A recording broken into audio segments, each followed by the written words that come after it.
অপেক্ষাকে আমি আজও ছাড়তে পারিনি। হ্যাঁ, অপেক্ষার কথাই বলছি। ভালোবাসার রক্তিম ধারালো স্নিগ্ধ ছোঁয়ায় এ হৃদয় থেকে এক এক করে ছেড়ে গেছে সব লোভ, হিংসা, ক্রোধ, অহংকার, স্বার্থপরতা, সব কিছু। কিন্তু অপেক্ষা আমাকে আজও ছেড়ে যেতে পারেনি।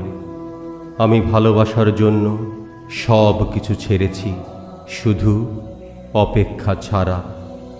অপেক্ষাকে আমি আজও হৃদয়ের গহীনতম অংশে অবরুদ্ধ করে বেঁচে আছি। অনেকেই বলে অপেক্ষা হচ্ছে শুদ্ধতম ভালোবাসার প্রকাশ।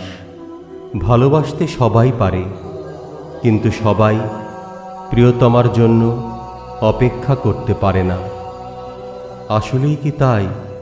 জানি না তো, হবে হয়তো। তবে অপেক্ষার কাছে আমি অনেক ঋণী।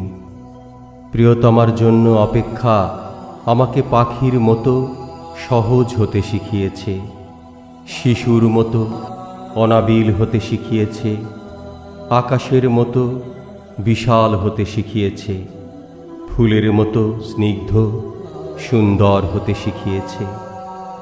অপেক্ষা আমাকে সাগরের নীল জলরাশির মতো গভীর হতে শিখিয়েছে, প্রকৃতির মতো স্বচ্ছ হতে শিখিয়েছে, সোনালি সন্ধ্যার মায়াবী মৌনতার মতো নিবিড় হতে শিখিয়েছে। শেষ পর্যন্ত অপেক্ষা আমাকে কবিতার মায়াবী অনিন্দ ভুবনের কাছে নিয়ে গেছে।